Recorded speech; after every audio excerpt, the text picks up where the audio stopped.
Hi class, I've really enjoyed watching your or reading your discussion boards. You guys have done a great job. Thank you so much for all your hard work. Really appreciate it. Been really impressed with the detail and how much you have really honed in on your experiences and given a lot of thought and a lot of thought back to your fellow students. I really appreciate that, and it's not. It seems like you've really taken time to think about it, and so again, that makes that's what discussion boards for. So I appreciate that. Um, so today we're going to be talking a little bit about older children and how they're developing when we think about all the things that we kind of came from as littler kids, right? Now that we're moving into a stage where language is developing, their memory is developing, short term, long term memory, being able to retain information, going to school, things of that nature that really impact children and help them to grow and to learn and to develop. Those are the things that we're going to be talking about today. Whether your kids go to, whether a child goes to private school, public school, homeschool. There's so many different schooling options nowadays. But yes, we see different challenges that could occur based on the type of education they're getting, by the type of teacher that they have. What's kind of helps kids to develop well.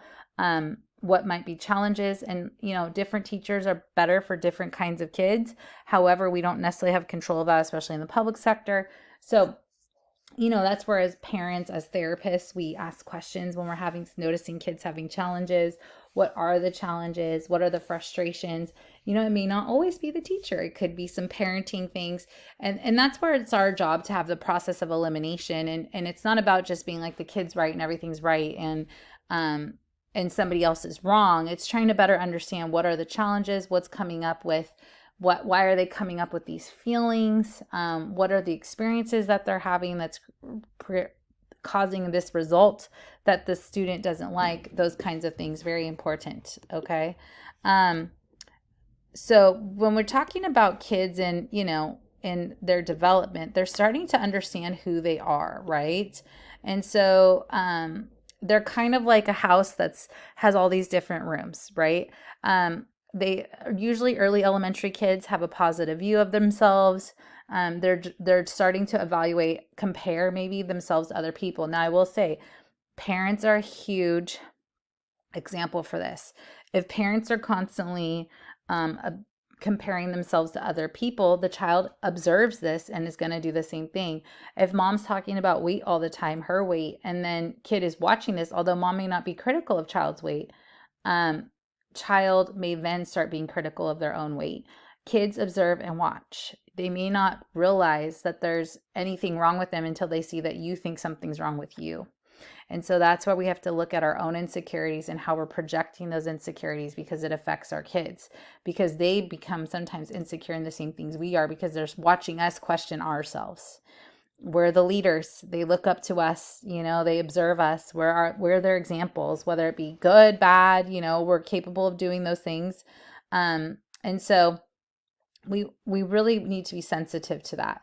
And I mean, I'm a parent. I don't want my kid to ever feel terrible. Never. I don't ever want them to feel bad about themselves. I never want them to be discouraged.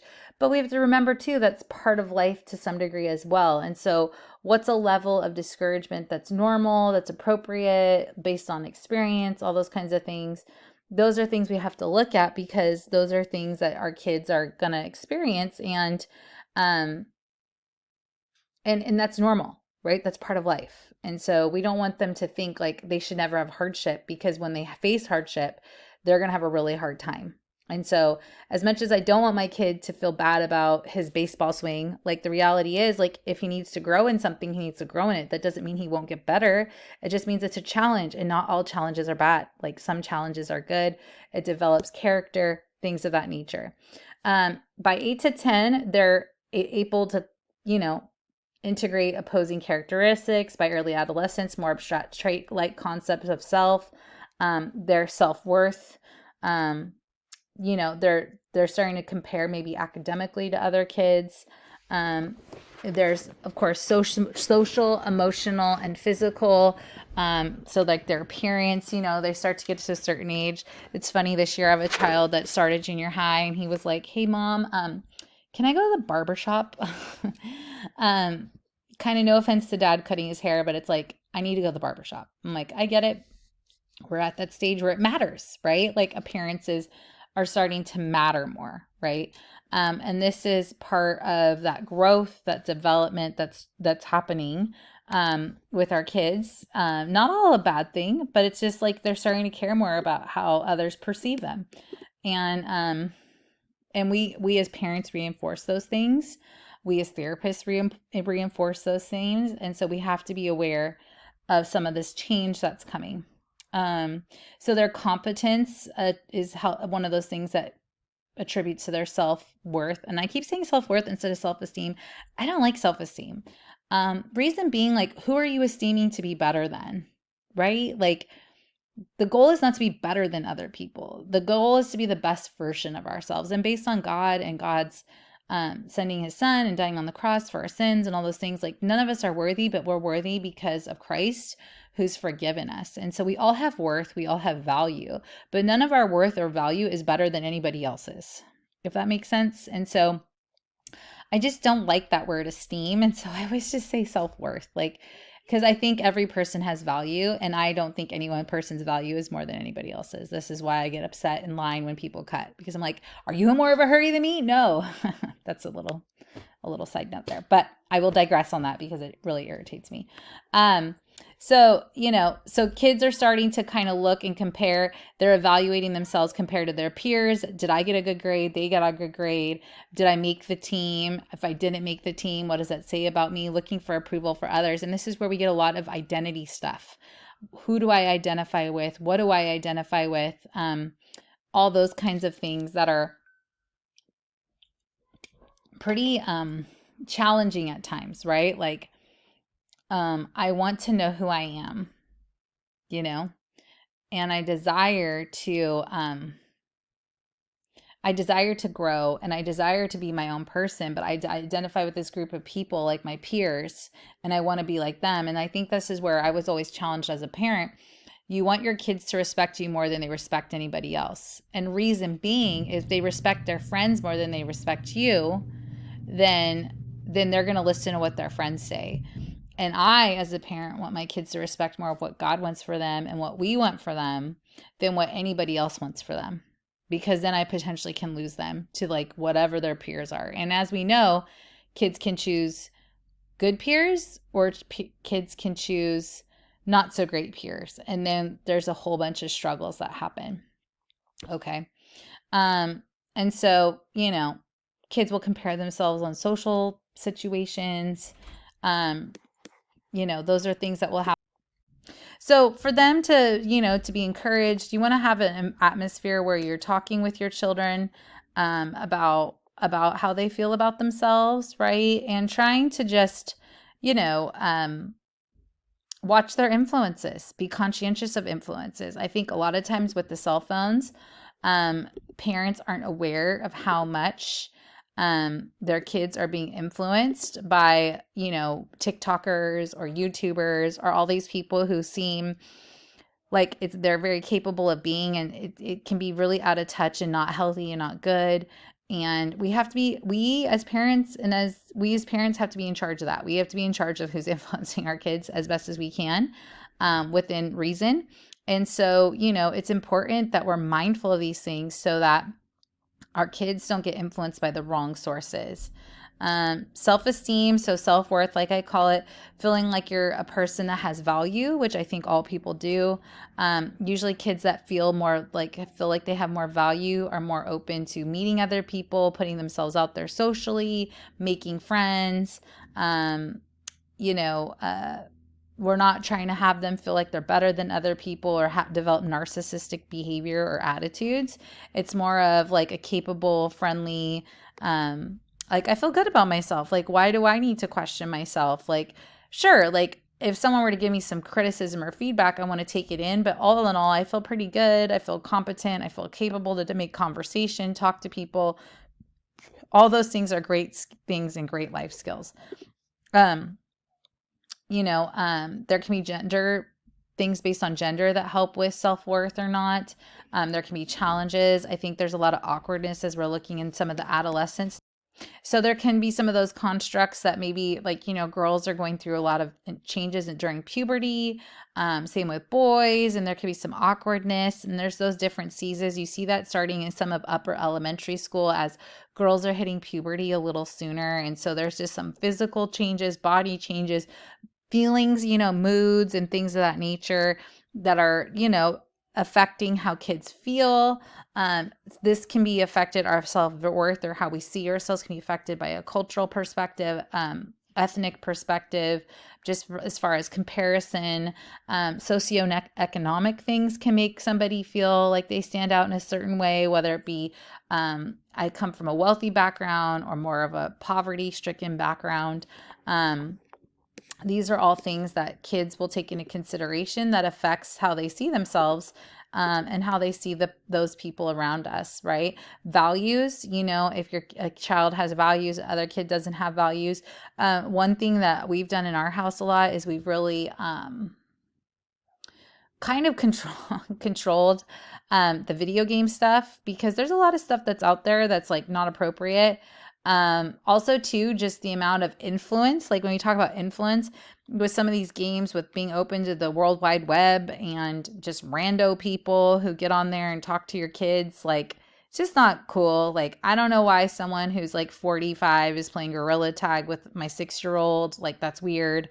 That's a total stranger. So things like that, like we as parents have to be aware of those things. And sometimes as clinicians, we have to remind parents, that they have to be aware of those things and they have to take those things into consideration.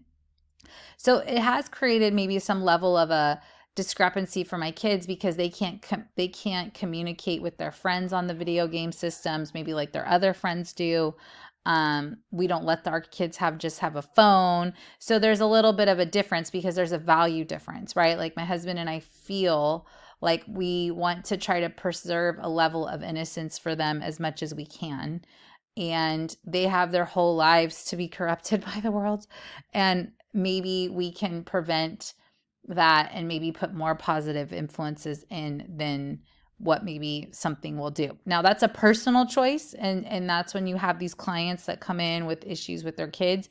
You ask them about their values, you ask them about what's important to them, you ask them about their culture, you ask them about things that are like where the problems lie for you, because every family is different with what they prioritize as being important, and every family has different values and different goals. And so that's where it's important for you as the clinician to really kind of seek to understand that this is where kids are wanting to be like their peers and are, I can understand that with my children.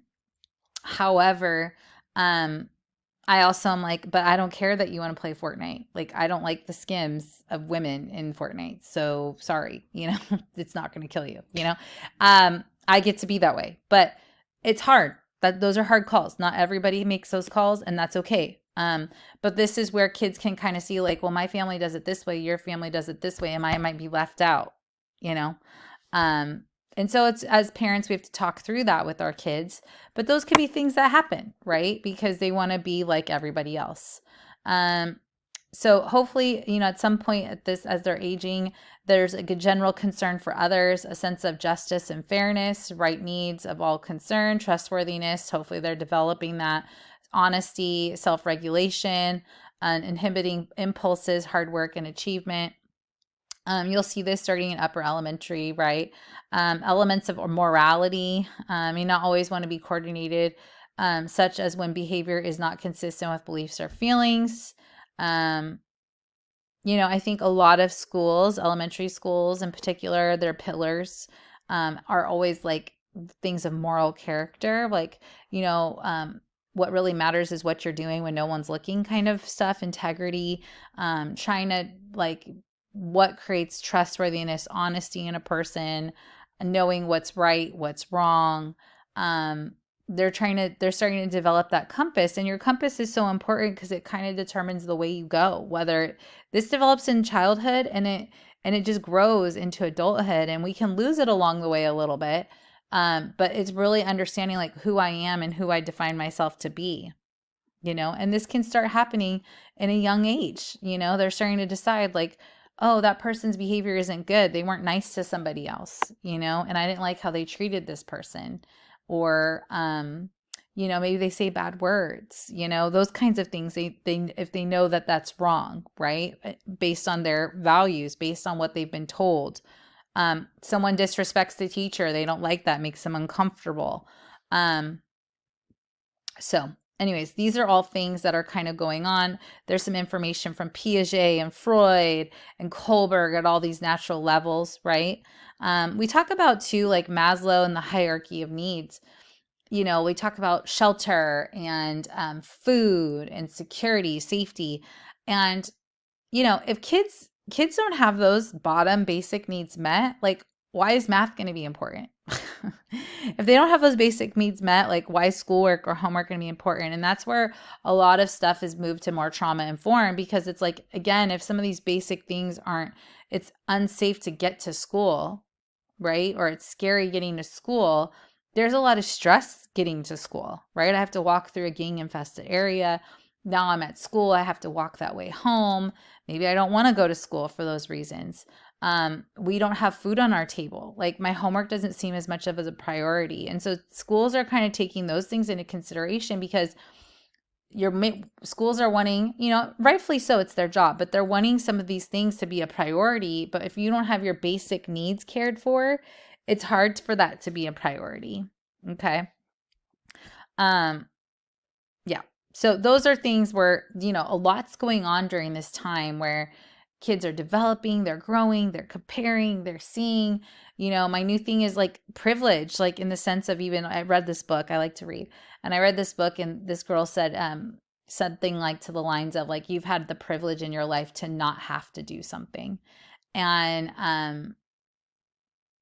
or she said, you've had the privilege to sit and do nothing, talking about this situation in the book. And my new thing with my kids is I use this line with them: you have the privilege to choose not to eat dinner. And what I'm saying to that is like, based on their life, if they don't like what I'm cooking, they can choose not to eat and know that they're going to get food the next day, right? They cannot like what I'm making and choose not to eat and know that they get breakfast in the morning. And what I'm trying to imply to them is like, not all people are so lucky to get to have that choice. I mean, not to be mean or anything, it's just the truth. That's the reality of this world, right? And so trying to convey, like, you're very lucky that, one, someone made you dinner, and two, that you're going to get food somewhere else. Because I have 5 kids. I can't make them all separate meals, right? But there's some kids that have those privileges, and then there's some kids that don't, right? And the stress and emotional toll is 2 different things for those kids, but they could be in the same first grade class, the same second grade class, right? Not that one kid's better or worse. It's just the challenges are different, and you're going to see different behavior because of those challenges, and maybe different self-worth because of those challenges, right? Safety is important. Feeling secure is important. Feeling attachment, like we talked about last time, is important. When we don't feel those things, it's going to evoke a response, right? And that's what we're going to see in our office. Those are the challenges in the classroom, right? Those are the challenges with parenting. And so we have to be prepared, and that's why it's important for us to understand these things, because, like, again, knowledge is power. The more we understand what different stages of life, of kids, of development are happening, then we can better be like, okay, this is where this kid's at. This is where their brain's at. This is where their chemistry's at. So I can't expect them to do this. This is why play therapy is so important. Some kids are very mature and can talk and tell you and all those things. Some kids can't, right? And so you have to meet them at their level. If you don't understand their level, you're not going to be able to meet them where they're at to get the goals met for them, okay, to attain what you want in therapy with them. And so this is why understanding this information is so important. I know it's a lot of theory. You could have a lot of opinions about some of the theorists and all those things, and that's okay. You're allowed to. This is what learning is all about. However, understanding that where a kid's at in their development is going to help you best meet their needs and meet them where they're at. And that's how you have success as a clinician, by meeting people where they're at. It's not them joining your road, it's you coming alongside them in their road. And that is when you have the true journey that begins. And it's a beautiful journey, and it's a total privilege, whether you're working with someone who's an adult, whether you're working with a teen, whether you're working with a kid. It's a beautiful journey to come alongside someone in an hour of need and work with them during a very vulnerable time. It's a beautiful thing. And that's where the more we understand, we can meet them better in those places. Okay. So I hope this is helpful for you. We talked a lot about kind of that like social, emotional, what's going on for them, how they're developing into their self-identity and concepts. Read chapter 6, read chapter 7. You're really going to enjoy it.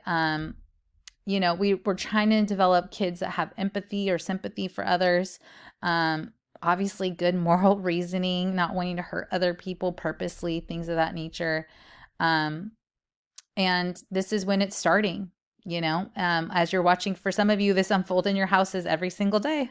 So I hope you're all well. Again, I appreciate your detailed, thorough discussion boards. Very impressed. I think actually the most impressed I've ever been. And I've been doing this now for 13 years. So have a great week and enjoy.